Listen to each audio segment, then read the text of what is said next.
We lost Christine for 1 sec. I'm going to show our intro video again. Here you go, everyone. No. I'm here. I'm here. I had children playing piano in the background. And so as no lovely worries. as that sounds, I wanted to close the door. I forgot to loop the video, so it finished after 20 seconds. we need to do this fundraiser telethon style where we have like various acts, like Christine's kids could play piano. Totally. I mean, yes, I love it. I've got 5 children. They could each do an act. I mean, we could do a family band thing. That would be amazing. That'd be fun. Von Trapp family singers. Exactly.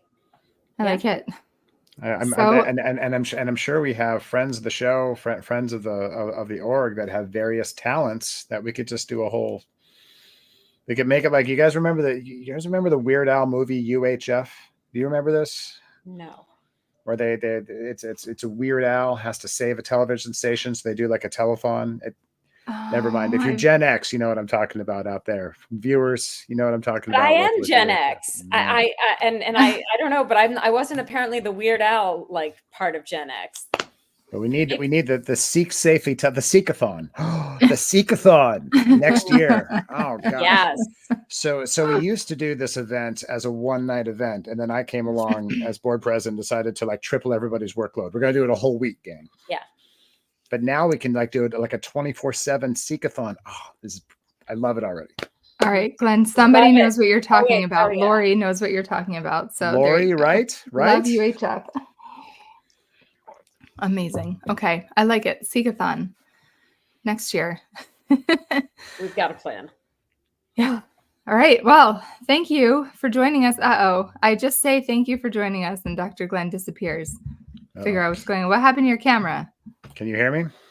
We can hear you. Yes. Uh-oh. My computer is freaking out. I need to reboot my computer. I'll be right back. Okay. Sounds good. I'm going to mute you in the process. There we go. All right. Well, anyway, we can chat. We seem to be having some technical difficulties tonight, but that's fine. I think his computer freaked out about the idea that we would do a 24/7 Seekathon. Yeah, exactly. I think my brain actually just turned off for a couple seconds there as well. The idea of that. Yeah. Yes. So what are we doing tonight, Jean? We're going to do it. We're going to do an Ask the Docs thing. Tonight is Ask the Docs. So we've gotten a few questions. I have some of the topics that we did last year as well that we can get started with. But viewers, you are welcome to drop your questions in the comments, and then I'll keep an eye on them and bring them up in the course of our conversation. So Dr. Glenn did this last year with me, and he got a lot of questions about trauma and addiction recovery. I'm excited to have Dr. Christine Whelan with us this year. So you can be answering our questions about more self-help geekery if we want it, since you're like the self-help researcher. Also, you are known as the purpose professor, and you have also in the past been known as the happiness professor. Yep. So I'm excited for you to tell us a little more about that. Why don't you tell us about how you became the happiness and then the purpose professor? So for a decade, I taught a class called Consuming Happiness at the University of Wisconsin-Madison, where we looked at how we spend our limited resources successfully and unsuccessfully to try to buy happiness. And I had this catchphrase that you can buy happiness if you know how to spend your money right. And it's not in all of the traditional ways that we think about buying the latest shiny gadget. So that was the class that I taught, and my students dubbed me the happy professor. And that was like by year 2. So for the next 8 years, like no pressure, right? As the happy professor. But one of the things that I always talked about with my students was that calling the class Consuming Happiness was a little bit of a bait and switch, because to have a life of thriving, to have a life of flourishing is not just about momentary happiness, but it's also about building a life of purpose and meaning. And when Emory University invited me as part of an initiative that the provost was running to really build out purpose into the Emory University curriculum, I jumped at that opportunity. And the provost of Emory University actually was the one who gave me the title of purpose professor, which Nice. was like, man, I didn't think happy professor could get any better, but now I'm the purpose professor.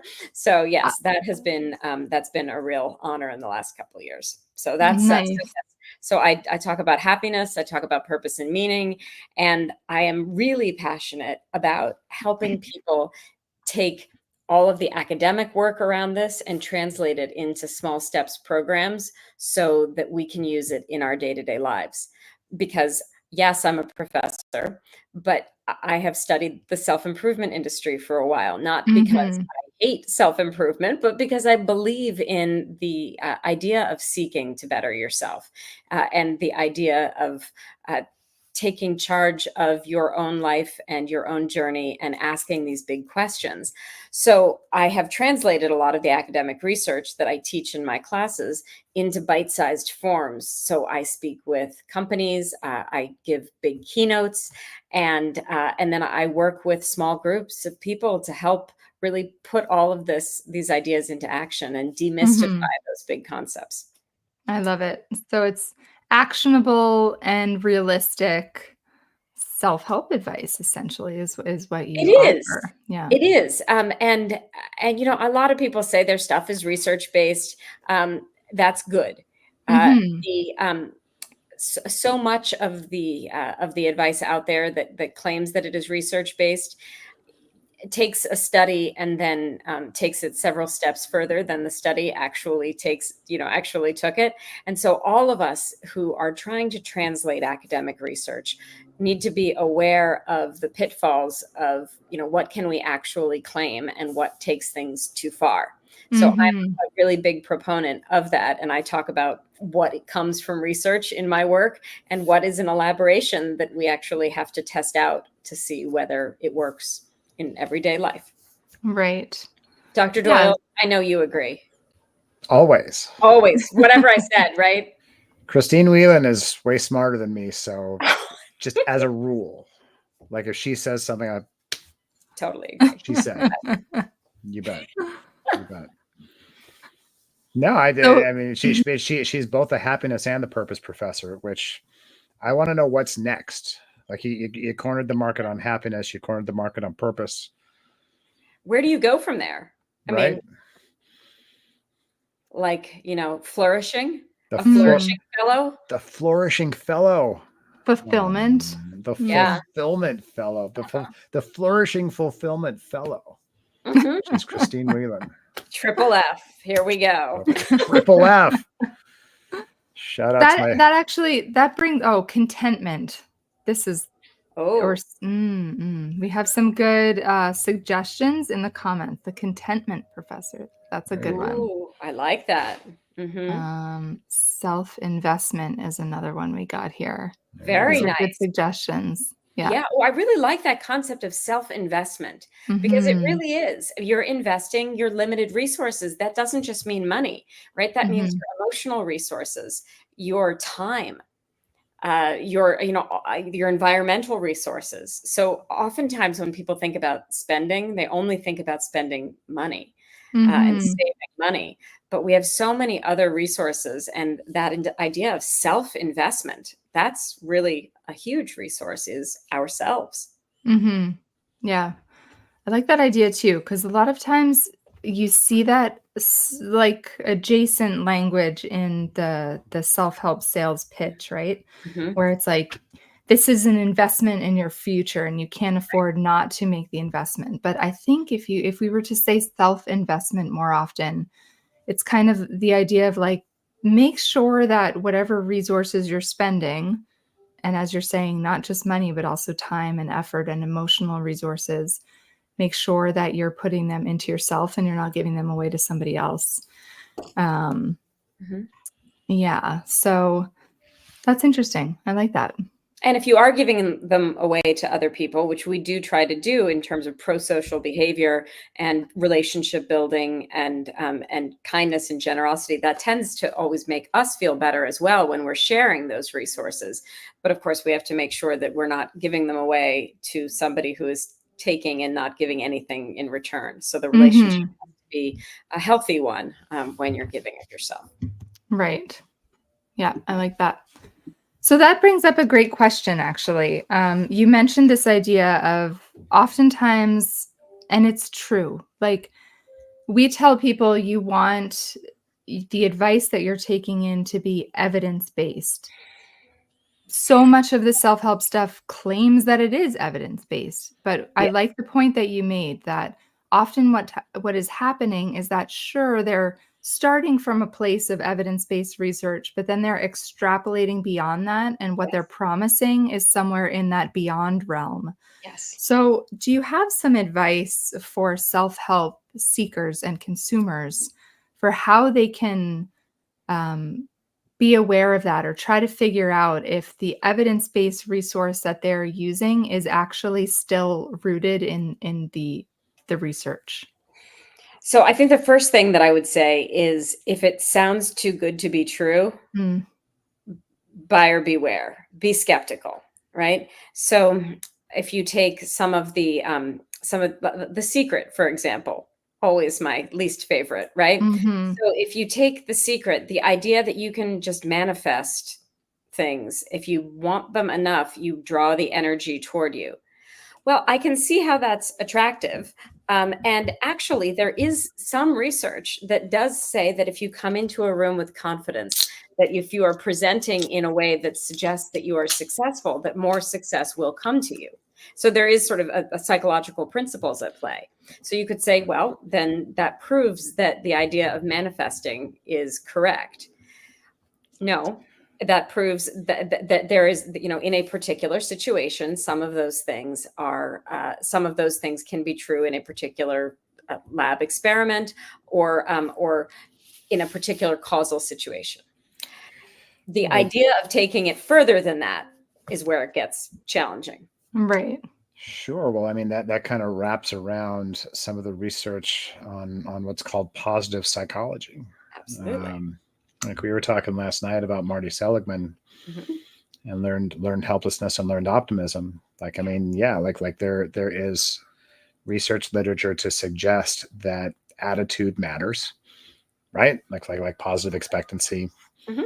matters, and we don't have to postulate some sort of some universal vibey thing to understand that, right? Like Right. if we have positive expectations, we're going to mobilize more of our internal resources. We're gonna keep trying, right?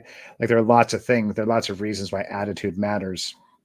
Um, Without having to go to the place like, oh, if you just want it enough, it'll come to you. Mhm. But when we talk about evidence based practice, though, I mean, we can also back up like self help inherited this problem from the behavioral sciences Oh, yeah. because we have a real problem in the behavioral sciences. There are lots of treatments, psychological treatments, that are advertised as evidence based.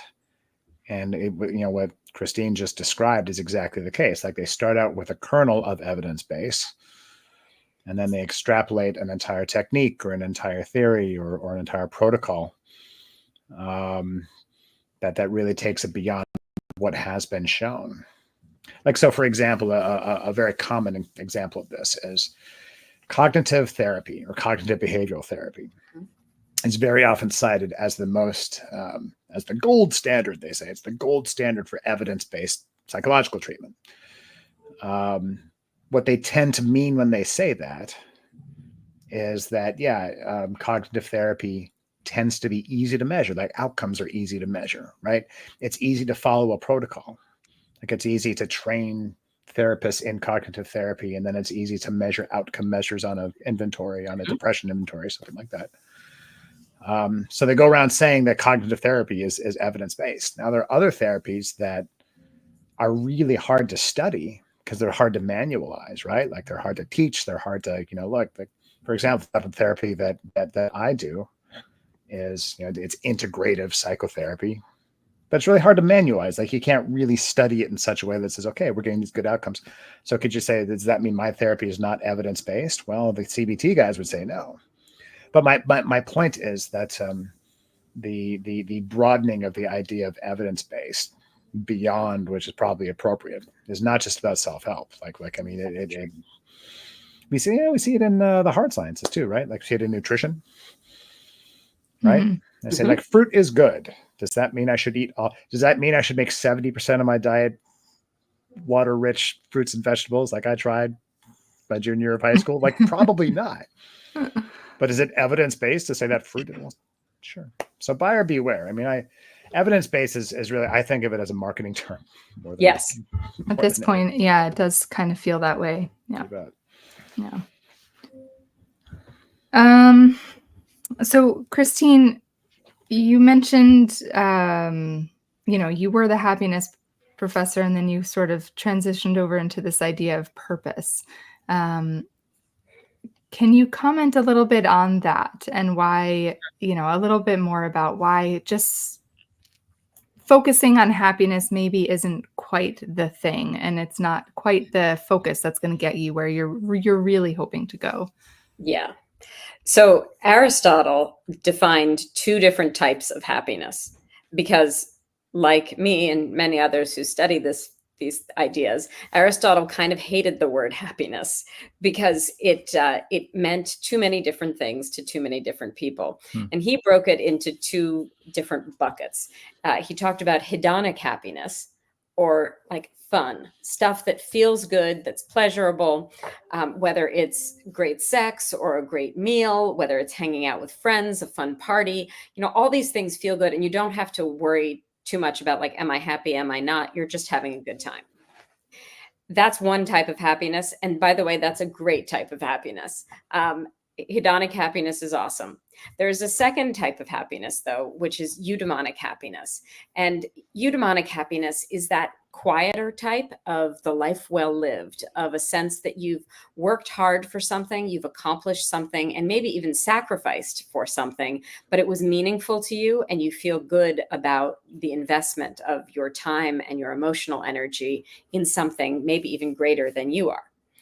And so most of, I think, and Dr. Doyle, you can comment on this, but I think most of sort of the last couple decades of psychology has, or at least some of the self-help ideas, has really focused on this idea of eudaimonic happiness as being real happiness.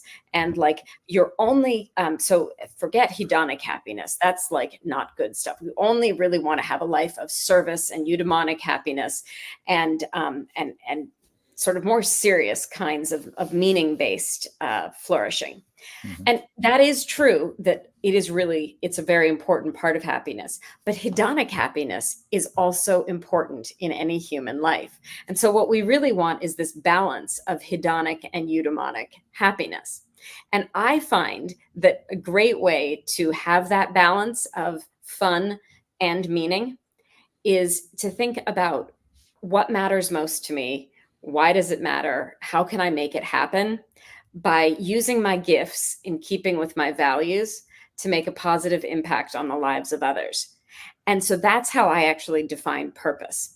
So people think about purpose as like your singular life aim, or the why behind everything you do, or like, these big, heady kind of definitions of purpose. But I really like to think about purpose as more of the daily choices that you can make that matter to you, that you can build a life that matters. So what do you value today? What do you care about? Like, what matters to you today? What are you good at that you want to do today? And not just that you're good at, but that will bring you joy, that will make you happy when you do those activities. And then who are you going to positively impact? And so when I talk to my students and I give lectures to big companies on this, I always show my purpose statement at the end, because I think people think it's going to be like this super lofty thing. But I talk about like making homemade guacamole for dinner with my family as part of living my purpose, because it is on a daily basis. So like, on Taco Tuesday, my purpose is to make sure that I get some ripe avocados and make my homemade guacamole. Is that like lofty? Am I saving the world and changing? No. But am I using my gift of cooking in keeping with my values of time with my family to really directly impact their lives? You bet. It's good guacamole. I love Yeah. guacamole too, so that sounds perfect to me. I don't Now You I didn't think can't. the question on purpose would end with guacamole, but No, there we go. you know what though? Honestly, that makes a lot of sense to me. I feel like all roads lead to guacamole, so Yeah. Well, they should anyway. they should, yeah. Now I can't not think about homemade guacamole. Mhm. It's so good. Yeah, we do Taco Tuesdays too, and it's like it's ruined if I don't have avocados. And sometimes having the ripe avocados really presents a challenge, actually. So at least here in Madison, the only way to do it for me is to get them at Costco on Thursday. Mhm. And then I get the big Costco bag of avocados on Thursday, and Costco seems to have the best avocados around. And then by Tuesday they are ripe and ready to go for. But since we do it every week, I know when I have to Yeah, buy. you've got it figured out. I love it. Christine Whelan dropping knowledge. Thank you. I mean, Yeah. For all our Midwestern supporters out there, that's the tip for making sure you've pro got tip. Mhm. guacamole If you're by ever Tuesday. in Madison, Wisconsin, actually, if you're ever in Madison, Wisconsin, Come out. drop Yeah. by a restaurant called Just Veggies. Are you familiar with this restaurant? No. Have you ever heard of it? No. It's kind of downtown. Uh-huh. But I was there I was running a marathon there last August, and we dropped by Just Veggies. It's just how it sounds, but there's a Z at the end. Just Veggies. It's this vegetarian restaurant. It's amazing. Wow. Anyway, I'm going to note that because we're always looking for a new place. for real. So I have a couple thoughts. One is the process of recovery, both trauma and addiction recovery, really did a number on my perspective on happiness. Hmm. I think growing up depressed does a number on your perception and your understanding of happiness. And I was thinking about this, Christine, a few moments ago when you said, "So if it sounds too good to be true, buyer beware." And I think that's fair, right? That said, I'm also aware that things like depression and trauma and addiction kind of put what I call a polarizing filter over your perceptions. And so, for example, if somebody is deep into addiction, or if somebody is really down the rabbit hole of trauma responses, something as simple as "I can feel better" might sound too good to be true, right? Like this idea that I can work a recovery, or I can get into therapy and I can feel better. I might not want to kill myself. Like that might sound too good to be true. Mhm. So I think it depends largely upon kind of where you're starting. So I've got a cat down here. Pay attention. That's happiness right there. Mhm. Um, So so that I mean that's something to take into perspective of Mhm. when you're thinking about happiness. I tell you, I consider so we can talk about happiness versus success, maybe, Cool. right? Because I got to be honest, like I don't really I can't remember the last time I thought in terms of happiness. I think a lot about success in that if I get through a day sober, that's success. If Mhm. I get through a day and I've taken baby steps that are consistent with my goals and values, that's success. And then I feel good about that.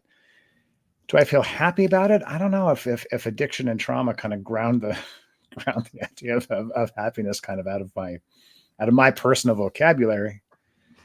That said, I also think that this idea that real happiness, like because you hear about, Christy, I agree. Like you hear all the time that they're like, don't go for the cheap dopamine. You hear that all the time. Don't go for cheap dopamine. And don't go for these temporary pleasures. I mean, really invest in something with meaning and whatnot. I personally think that, mind you, guys, like as you're watching this, Christine knows way more about this than I do. I am talking out of where. So this is just. But I kind of wonder if the happiness equation. That's a self-help book, right? The happiness equation gotta by. be. It should be. We should write it if it isn't. Go No, ahead. it is by. I'm blanking on the author, but the happiness equation. Anyway, I think it's different for everybody, right? I think that that it is kind of nonsense. It is BS belief systems, but also the other kind of BS that, you can only create meaning. Like, you can't really, happiness is cheap dopamine. Like, I think your mileage will vary. I think for some people, depending on where they're coming from and what they value and kind of who they are going to get a lot of happiness out of what we might consider superficial pleasures. Yes. That said, I also know people who will never be happy unless they are knee deep in like a political argument. They're fighting for their cause. I would hate that. Like, that would be my hell. But they love it. They're out on the front lines and they're, they're suffering for their art. Mm-hmm. Again, I'm an addict. I'm not one for suffering. I think what this really highlights is how so often we see self-help resources offering themselves as the perfect one solution for anybody. Yes. And what we see is that it matters so much where you're coming from, who you are, what your history is, what your story is, what the particular challenges that you're trying to overcome.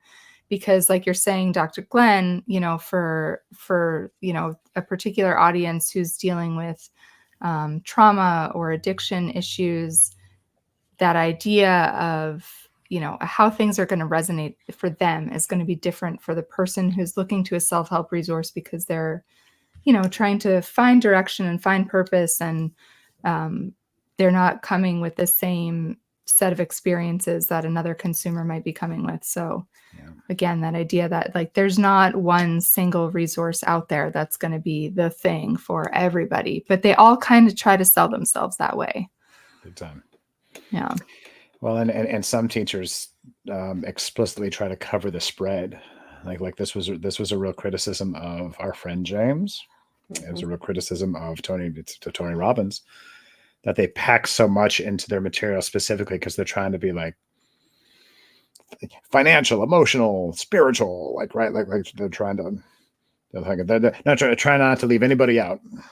Yeah, exactly. But, and it's like, now I feel like they're hitting keywords. I know. Yes. And there is, so in my doctoral dissertation, I put together a formula for a best-selling self-help book. That she refuses to share with me, guys. I would write a book. Yeah. I've asked Christine for this. Would you write this book? Yeah. I'm sorry. And we're right. It can't be called the happiness equation because that does already exist. That does already exist. I told you. Neil Pestricha. She came up with a formula for how to write a best-selling self-help book. And I said, Christine, share it with me. I would like to write a book. She's like, yeah, I'll give it to you. I never gave it to you? Do you really want to read my 250-page doctoral dissertation? Of course I do. I'm sending it to you. I will send it to you. It's its 20th anniversary, by the way. Ooh. It's the 20th anniversary of my doctoral dissertation. So maybe we should have we could have a party for it. I don't know. Next year on the Seekathon, we can do as one of the bits, as one of the acts, we can do dramatic readings of each other's doctoral dissertations. Oh, now that actually is a really good idea. You can do a dramatic reading of mine, which was integrative psychotherapy for complex trauma. I can't wait. I can do yours, which is self-help. Everybody wins. All right. I got to write my doctoral thesis then, guys. Yeah, no, this is excellent. This is a really good idea. Anyway, you were saying, I interrupted. You were saying. Right. So there is this, so part of the formula for a best-selling self-help book really is around establishing expertise. And I'm out. Oh, stop. I'm out. And the more that you establish expertise in the more in various areas, obviously, then yes, you're covering the spread. But I also think that there's the challenge of, let's say somebody writes a book, a self-help guide that actually is within their area of expertise.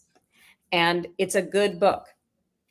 And it's in fact such a good book that it sells a bunch of copies. And their publisher comes to them and says, you should write another one. The next one. And they're like, huh. And this has happened to many, many self-help authors. And by book number 3 or 4, they are so far out of their area of expertise as they're trying to cover the spread and offer new information to these to folks who want their wisdom, that they really get themselves into trouble. And so I think this is something that all of us in the advice industry really need to understand, is how to stay in our lane and to be comfortable saying, I don't know. Like, I don't know. This is not my area of expertise. I'd like to find somebody for you to talk to who does know about this. Yeah. No, that's so spot on. And that's one of the things that we've mentioned a lot about people who get into this industry and have really good intentions. So often, what they end up feeling like they need to do to be successful is, like you're saying, to kind of broaden their scope and to keep going, keep going. You always need a new product to be pushing. And that really ends up taking people into areas that they're not really qualified to be operating in. Yeah. And we see that a lot. Yeah. It was really funny to watch. So after The Secret became a thing, and The Secret created, 5 or 6 new characters on the self-help landscape, and not just James, right? Like there was Beckwith, and there was like all these guys, and Joe Vitale, and so after The Secret hit, they all wanted to capitalize on it, right? So they all wanted to write books, but they were all kind of saying the same thing. So each one had to come up with like their version of the thing. And some of it just got so niche. Like Joe Vitale in particular is really good at, like, his next book is like, okay, I didn't understand this with my last book, but this one, like here's the real secret, and here's the real secret. Like after that, like there was this explosion of like, okay, but what the secret left out was this. It was amazing. Yeah. So interesting. So one question that we had, so by the way, people who are watching and listening, you can, if you have any comments, drop them, any questions, drop them in the comments wherever you're watching, and we will try to get to them. We did have some questions kind of come from people beforehand. So one of the questions, this is mainly for Dr. Glenn, and you kind of mentioned it here. So you mentioned addiction recovery and coping with trauma. So one of the questions that came up is there a lot of overlap between the two in terms of treatment? Can you use similar approaches if you're dealing with addiction and trauma, or are there differences there that you need to be aware of? Funny you should ask, because I think about this all day. Jean's like, oh, good. It's going to be a short answer. Oh, good. Just briefly. This is what happens when we do a podcast. We get to know. It's like, oh no, he's going to talk. So the short answer is, in my opinion, yes. The somewhat longer answer is, everything that I preach about trauma recovery, I essentially copied from the addiction recovery paradigm, but that's me. I know trauma experts who very much don't operate that way. But I think something that maybe distinguished my approach a little bit is that, like one of the reasons why I always write, whenever I write things, I always say trauma and or addiction recovery. Like I very often lump them together because I think the principles are very similar. What that really means is that the traditional paradigm for resolving anything is you go into therapy and you have a breakthrough, right? Like you realize something, you have an insight, you have a breakthrough, and then you resolve that issue. And I just don't think it works that way. Trauma conditions us. Like, we are the way we are, especially complex trauma. It conditions us. We essentially get brainwashed. And the process of recovery is us reconditioning ourselves. It's kind of waking up every day, realizing that we've been conditioned, and doing what we need to do to stay safe and stable that day. It's very similar to, because I stole it from, the addiction recovery one day at a time thing. Like, recovery is not something that happens. We're always recovering. Like, we're never recovered, right? Mm-hmm. So we're always survivors in recovery. We're always addicts in recovery. We have to wake up every day and re-choose our recovery path. So my take is that they're extraordinarily similar. And I think the best thing that a lot of trauma survivors in recovery, whether or not you think of yourself as an addict, whether or not you struggle with compulsive, usually if you're a trauma survivor, you do struggle with compulsive self-defeating behavior, very similar to addicts. Ask me how I know. But I think one of the most productive things so many survivors in recovery can do is get real familiar with the addiction recovery literature. Get real familiar with. I think every trauma survivor should read Rational Recovery by Jack Trimpey. I think everybody should read the Miracle Cure to Quit Drinking. Even if you don't drink, I don't drink, but that's an extraordinarily helpful little book that will, again, port over to the trauma recovery paradigm. Here's the other thing: if you work with addiction, you work with trauma, right? If you're an addict, guess what? You're a trauma survivor. And guess what? If you're a trauma survivor, you very probably have addiction somewhere in your sphere.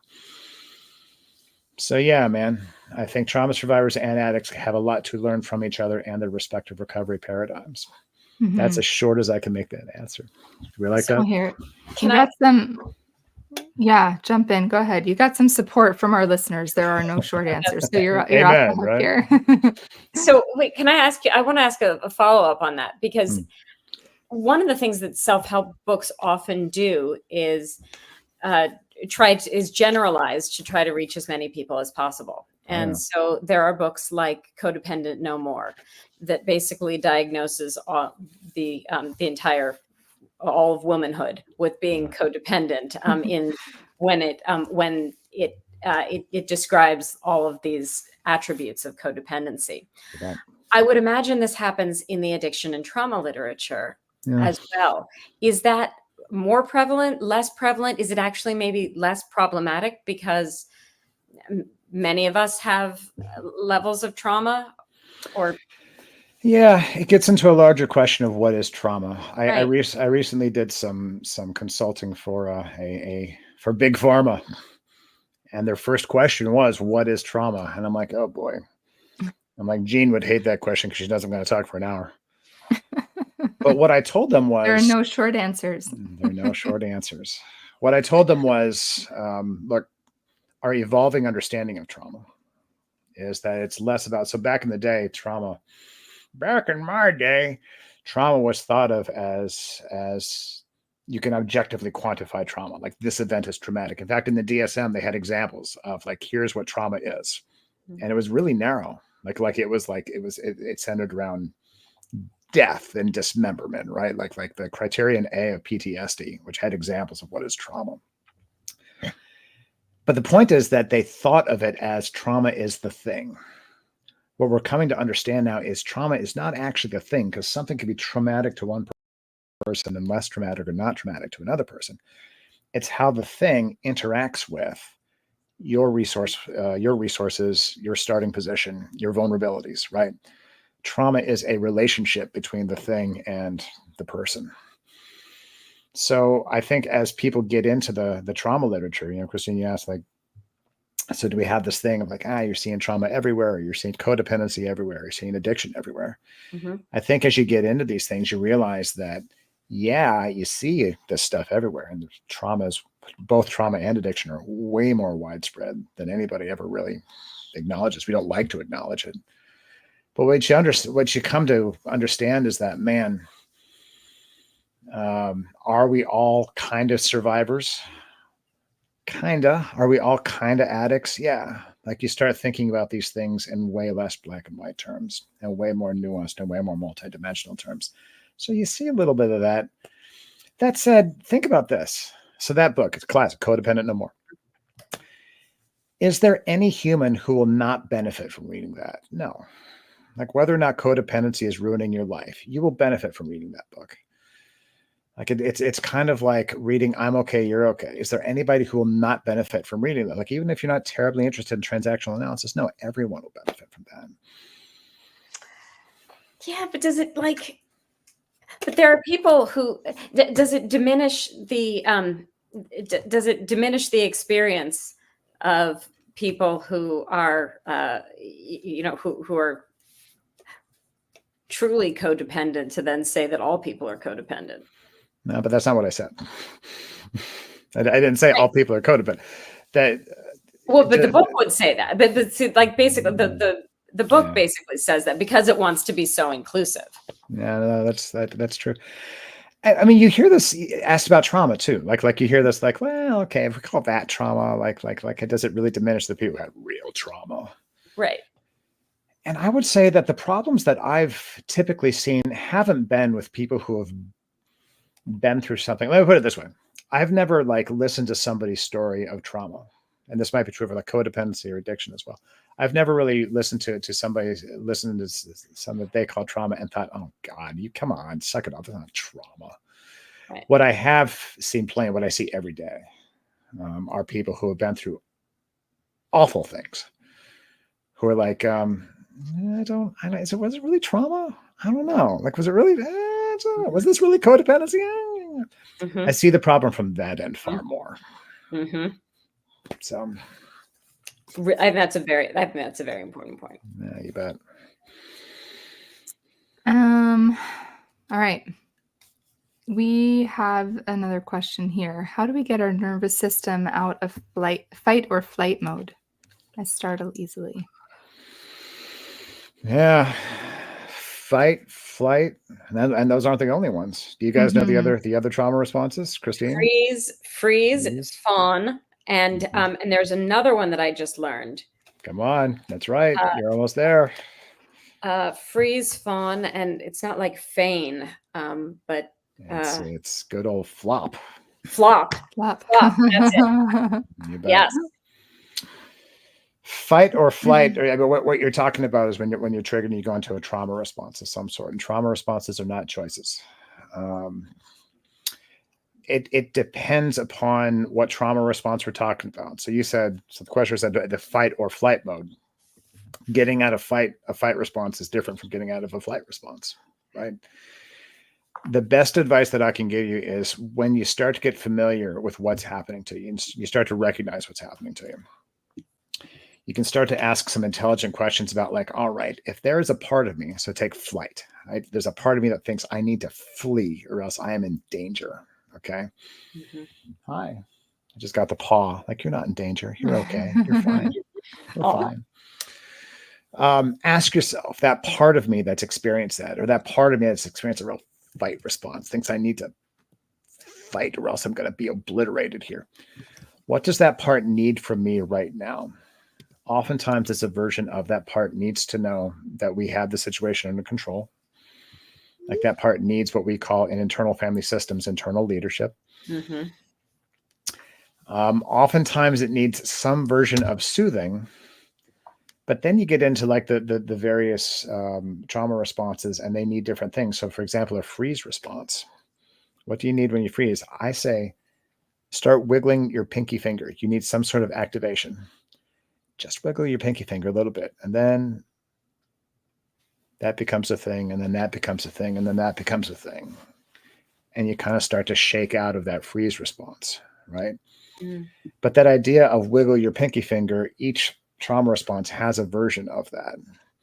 It's find like the little teeny tiny thing that you can do that is incongruent with the state that you find yourself in, right? The little teeny tiny thing. The thing that you can't do is demand that like you just make this demand like, come on, stop it. Like that never works. Shaming yourself never works. Shaming yourself makes it 10 times worse. My favorite thing, I'll conclude my answer with this. My favorite technique is for diminishing and managing a trauma response is I call it the oxygen joint. It's this idea. So we all know what a joint is. You've seen movies. I'm sure you guys don't have any experience, but you've seen movies what a joint is. Pretend you've got a joint and just hold. And your shoulders start to fall, go down. Quick and easy way to activate your vagus nerve. A quick and easy way to kind of kick that parasympathetic nervous system into gear. So do the oxygen joint. And taught that to one of my new patients who's 17 years old. And she's like, are you sure I can do this? I think I could be in trouble. I do this. Yes, you can always smoke the oxygen joint. You really can. There are a lot more things. Maybe we'll talk about them on the after party. live stream on the Dr. Doyle page. But there's kind of a quick and dirty starter kit for getting out of trauma responses. Awesome. Like it.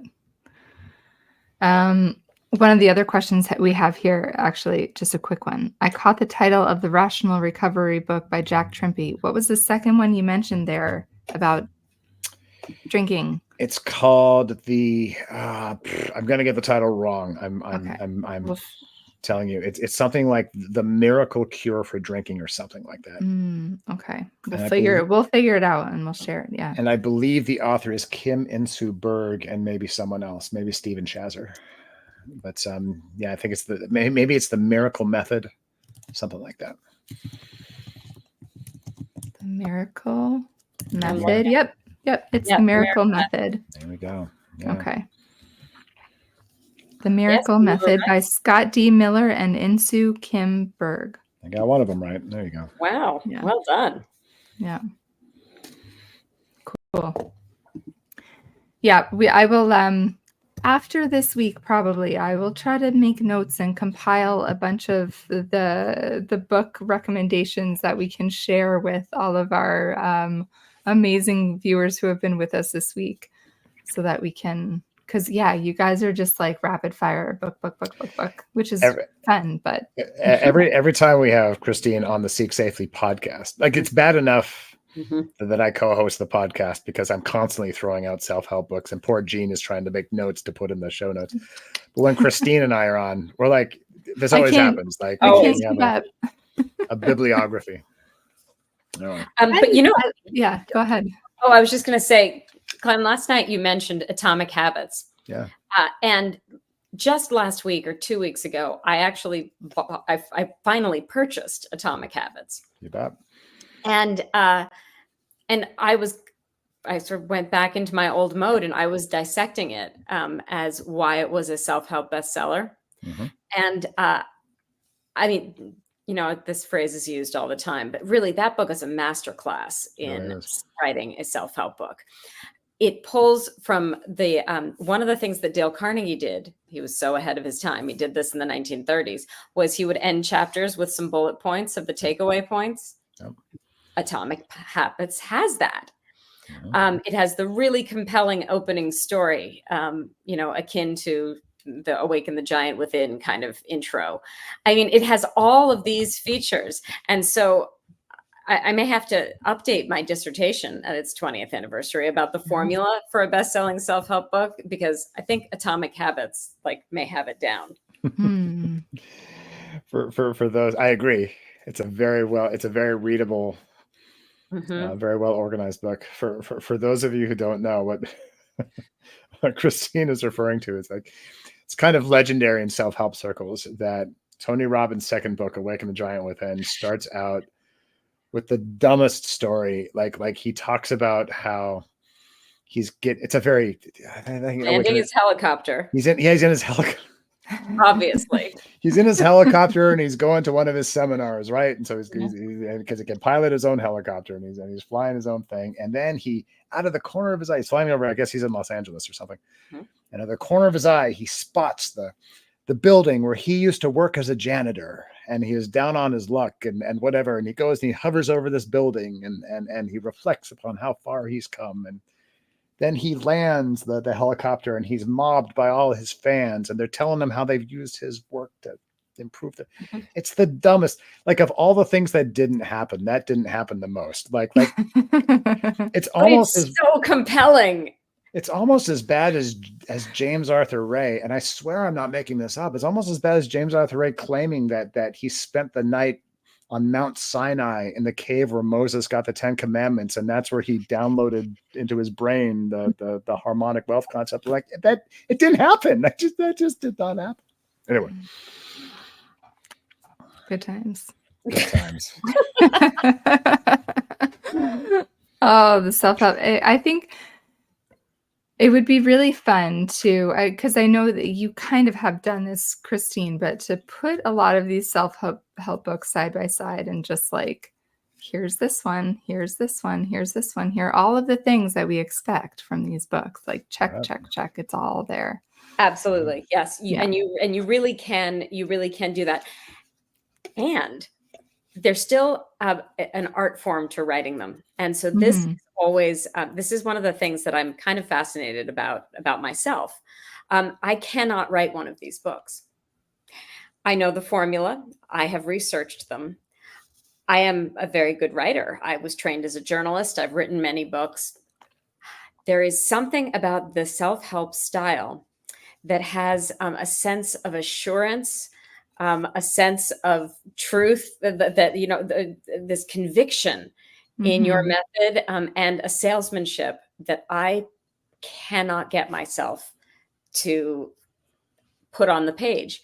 And I think, I mean, so at the beginning of my career, I thought it was a really wonderful thing that I couldn't do it because, like, oh, I was, I'm too good. I'm too much of an academic. I see I both love it. sides. I do this. Now I'm kind of frustrated with myself. I'm like, like, what exactly is it? So I have to say, I really have renewed respect uh, for people who write one of these very compelling books because you've really got to believe. Mhm. They're not lacking confidence, that's for They are sure. not lacking confidence. Mhm. Oh my gosh. Well, I like this conversation that we've had about like the addiction recovery and the trauma recovery resources. I find it really interesting because it's not dissimilar to what Christine you have described with the steps to happiness and purpose. I always just come back to this idea of there needs to be moderation and there needs to be a continual effort. And I feel like that's where that's why where the answers are somewhere in that idea. Mhm. So you can't just focus on the big lofty purpose and goals. You also need the things that are just going to make you feel good. Um, and you can't expect to find the one thing that's going to solve all the problems because the reality is that it's just constant. It's all constant effort. You have to keep at it day after day. Um, I feel like, yeah, you guys could probably put together a really good list of resources and kind of take people through a process. That would be interesting. But one of the sad things is that some people have done this. Psychologists have done this and compiled lists and books that are about the best self-help books and the most researched and the ones you can trust in each of the subject areas, and nobody buys those. Because they're not following the formula. Yeah. Because they and so there is I think the sad truth, but that we are looking for a quick fix. We are looking for the bright shiny object. Often, I mean, we can try to talk ourselves out of it. We can try to Mhm. make a wiser choice. But I mean, I don't know, maybe you're not, Glenn, but when I'm scrolling on Instagram late at Yeah. night, like if there I mean, it's hard for me to say, no, I know that I'm not going to lose 20 pounds in 5 days, if I do this thing, I mean, it's complicated, right? Like I've always been a little resistant so when I hear that, well, everyone wants a quick fix. I've always been a little resistant to that Mhm. because like my experience with a lot of seekers, um, like I'm lucky enough to work with a highly motivated group of patients. Like by the time you get to me, you've usually been on a waiting list for a while. Like you're highly motivated, and I'm usually not the first guy you've seen. And my folks come to me. They've usually read a bunch of stuff and whatnot. So I'm resistant to being like, a quick fix. Like I think we get seduced by, we do get seduced by big promises. Mhm. But the thing, so for example, like the group of people who wound up at Sedona, we're going to be talking about Sedona tomorrow night. But the group of people who wound up at Spiritual Warrior, I don't think they were into a quick fix. They had been with James for 3 years. Some of them had been doing event after event, like they had been really investing, and were really into making it a lifestyle. Like I think of seekers as really motivated and really diligent and are really happy to invest if it's framed to them in a way that makes sense, and Mhm. and they can buy in, and these kinds of things. I think that one of the reasons why Atomic Habits stands out is because it's kind of a classic self-help book in a world where we don't see as many of those anymore, because so much of self-help literature these days, it's the stuff that people like me write, right? It's microblogging, it's on social media stuff. Like, people say, why don't you write a book? And I'm like, well, I can't write a book. Like, I can't write anything longer than a tweet, maybe a blog. Like, are you kidding me? But that's it. People pointed out, like, you've got books worth of content. Mhm. Right. So I don't know. I think it's complicated is what I'm saying. It's complicated, Gene. How many times do I say that on a podcast? It's complicated. Yeah. I think it's often the hook, right? The quick fix promise is often the hook that pulls people in. And then, despite that having been the promise at the outset, what they're then told is the continuous need for continual investment, and that keeps them in. Yeah. Right. And that's where we kind of start getting into the culty side of self-help, I think. I don't even think it's about, I'm just thinking out loud now, which I know you love, Gene.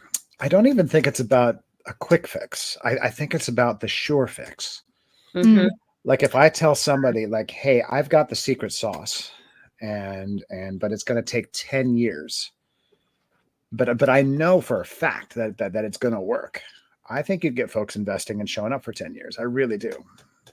Like, I think it's a very small subset of people, like, forget it. Like, if it's not an instant fix, it always begs the question of, like, so for example, I got an Instagram DM from a guy, like a marketing guy. And I get these all the time, that, like, hey, with your audience, I can create an online community for you that you'll be making some ridiculous amount, like, 50K a month, and you wouldn't even have to work at it. Like it's all like.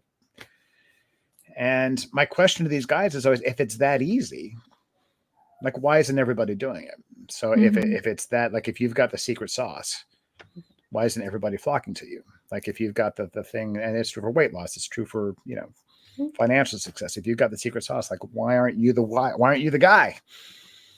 Anyway. Mhm.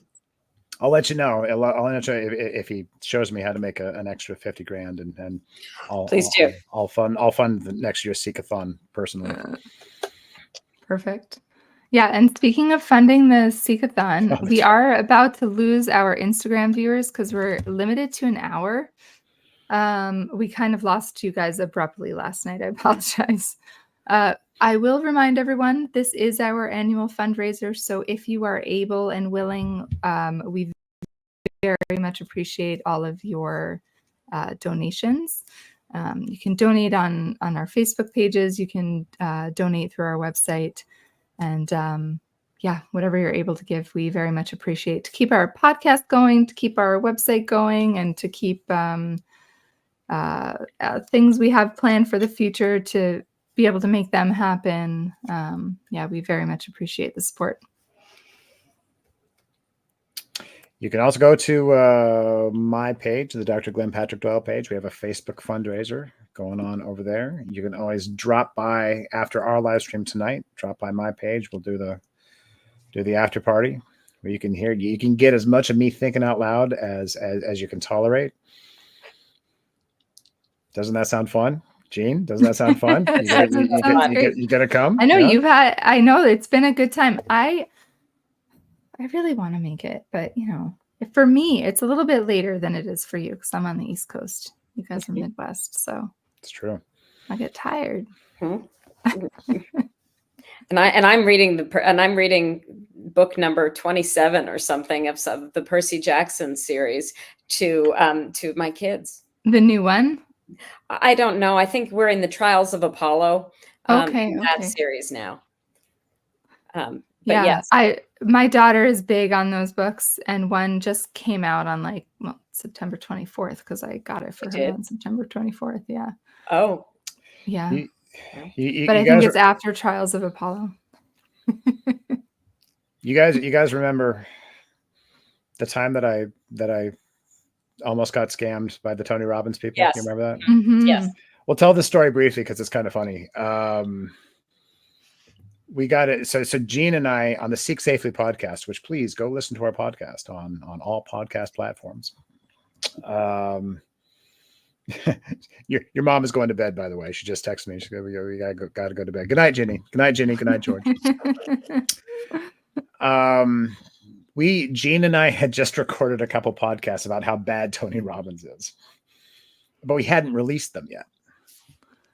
And I got an email from some guy claiming to represent the Tony Robbins podcast. It says, hey, we would love to have you on. We'll pay you, it was like $2,000 to be on our podcast, and blah, blah. And it looked kind of official because it had a domain name, right? Like that was TonyRobbinsPodcast.com or something like that. Mm-hmm. And I felt at the same time kind of excited. I'm like, this is a huge platform. Absolutely. And what an opportunity for Seek and whatever to go. They're going to have the president of Seek Safely on the Tony Robbins podcast. This would be like momentous. Mm-hmm. But I also had the thought, oh no, we just recorded 2 episodes tearing this guy down. Like, So I brought it to Gene and Christine and said, what do you think we should do? And they kind of advised, like, well, let's kind of send a feeler back and kind of see what happens. And I did. I replied, I'm like, hey, I'd love to learn more about this opportunity. And I received back an email in the most broken English possible. The guy's facade completely fell apart. It was a scam. It was he's but importantly, he says, if you just send along your bank information so we can pay you. I'm like, oh, that's it. Like, that's it. And so now it was bespoke scamming. Like, is there any way to get Dr. Glenn Patrick Doyle interested? Like, they knew. I just got an email forwarded, like, there's as you guys were talking, just got an email forwarded from supposedly somebody representing you remember Candace Cameron? You remember the from Full House? I guess she has a show. And I just got an email to like, hey, I represent so and so. We'd love to have you on the. And I'm looking at the website. I'm looking at the email address. Like, oh, it's a Gmail address. It's a scam. It's a scam.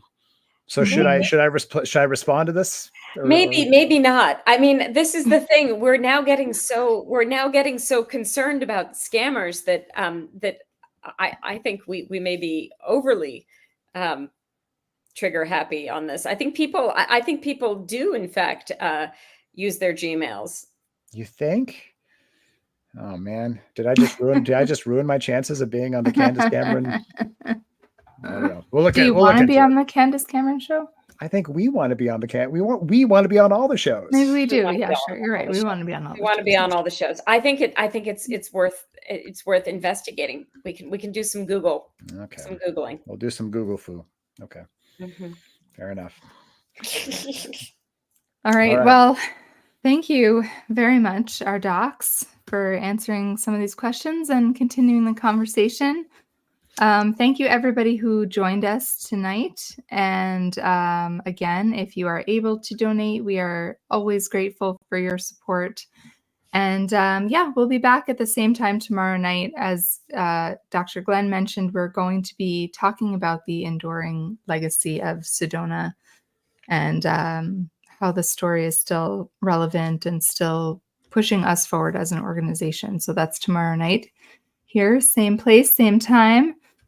If you guys want to do some homework before then, so that there may be varying degrees of familiarity with the story of Sedona. There was a really good article by a friend of the org, Matt Stroud, for The Verge, and it's old now. I think it might be 10 years old at this point, but it's called The Death Dealer. And it's just a really great, relatively deep dive into what happened in Sedona. So that's what we're going to be talking about tomorrow. We're going to be talking with Ginny Brown and really kind of go into it every time. And you can also listen to the Guru podcast featuring yours truly and Ginny and a few other people from our org to really get that story. But it's incredible. Like. So we will see y'all tomorrow. Yeah. All right. Thanks, docs. Thank you. Happy to have you guys. If we're the docs, like you've got your master's degree. Do we have to call you master or? Yeah. Yes, you can call me Master. Thank Okay, you very Master. much. No worries. I'll Good take night, it. guys. Ciao, All right. ciao. Good night. Thank Bye. you. Bye-bye.